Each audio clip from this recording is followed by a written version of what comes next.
Hey everyone, how we doing today? This is James Sweeney, aka SplitSuit. Welcome back to another video. And as part of the Ask SplitSuit a Question series, a bunch of people ask hand history questions, and today's question comes from Philip. And Philip just wants to review this hand played in an MTT at a local poker club. So let's check it out. Okay, so the blinds are 100, 200, and we have over 100 big blinds effective, so I'm assuming this is pretty early in the tournament and there's no payout discussion to have, so I'm just going to operate under that assumption because no other information was given to me about it. There's a limp, there's another limp, and another limp, and here decides to attack. So obviously multiple limpers, not too shocking in a live game, and this is a live MTT, so not too shocking to see all of this. Now, my main point pre-flop is going to be that obviously I love attacking. Definitely. My issue here is with the size. In a live game, especially, you have to be very careful with your sizing. If you go too small, it is very easy to get a cascade of callers, and now you're in a very bloated multi-way pot with a hand that's, not so great.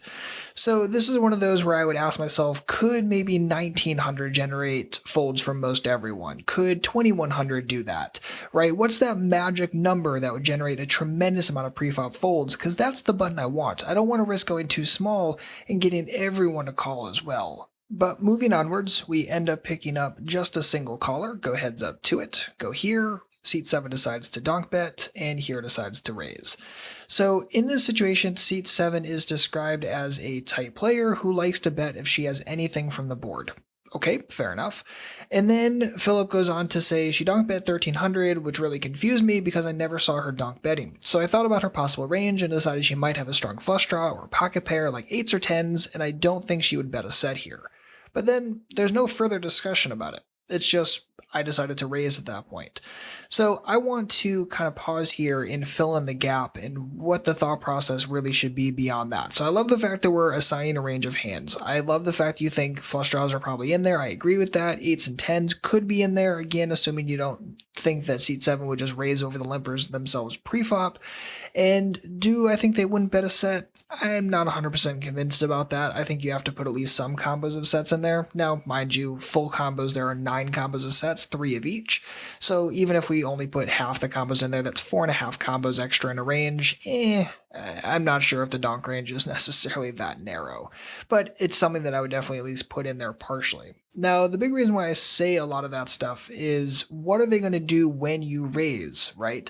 Are they just going to call with a lot of those hands? Are they going to fold a lot or any of those hands? Or are they just going to jam it in your face? Because the more they're jamming, the less I like this kind of raise.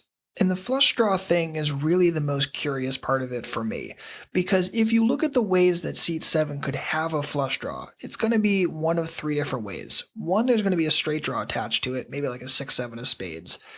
2, there could be a pair attached to it, like 9-8 of spades. Or 3, it could be an overcard or overcards with spades, which are all extremely strong draws. And it wouldn't shock me to see someone like Seat 7 or just someone in general ship it in after you decide to raise and just say, well, screw it, let's do it. So it wouldn't shock me to see that, which means that if I think there's a decent amount of flush draws in that range, I think those are going to pile it in, and now I'm in a situation where I just have to raise fold my queen 10, which, I mean, I get it, you have to do that with some chunkier range, but I don't think you have to do that in this spot. So if you raise here and Seat 7 decides to call, and it seems like Hero thinks that's going to be the case, then Seat 7 is probably only calling with like maybe some draws and then things like maybe 9x or maybe like a sticky 5. So you have to have that plan in advance, but you really have to ask yourself, like, is a large density of their donking range also going to donk shove? Because if that's the case, I really don't love this raise. So as played, Seat 7 does decide to call, and once they call, I think they're going to be pretty pinned at like single pairs, maybe a couple of flush draws, but I think that's probably a fair assessment at this point. Ace on the turn, check. Hero decides to check behind, and maybe Hero's trying to rep like pocket queens, pocket kings, or just see a free river card. Totally possible, I guess.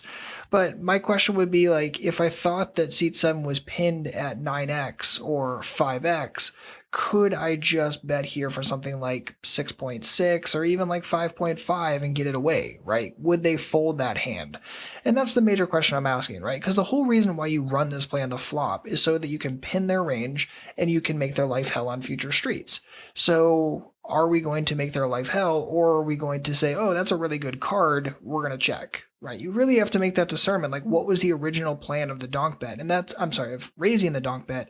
And that's kind of why I had an issue with the write-up, is it just seems like I'm assigning a range, but I'm not really creating a good plan. I'm just doing things and just reacting. And that's what I don't want to see happen to any of you. If you're going to play, definitely make sure that you're assigning a range, but then be proactive with your thought process. Don't be reactive to everything else.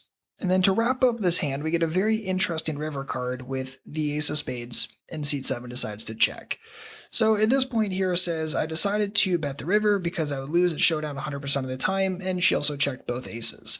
And Hero also makes a really, really good, fair point, and I'm so glad that they realized this, is that because the ace of spades is on the river, it's impossible for seat 7 to have had a nut flush draw at any point in this hand. So if seat 7 does somehow show up with a flush, it's definitely not ace X of it, which is good for us to know.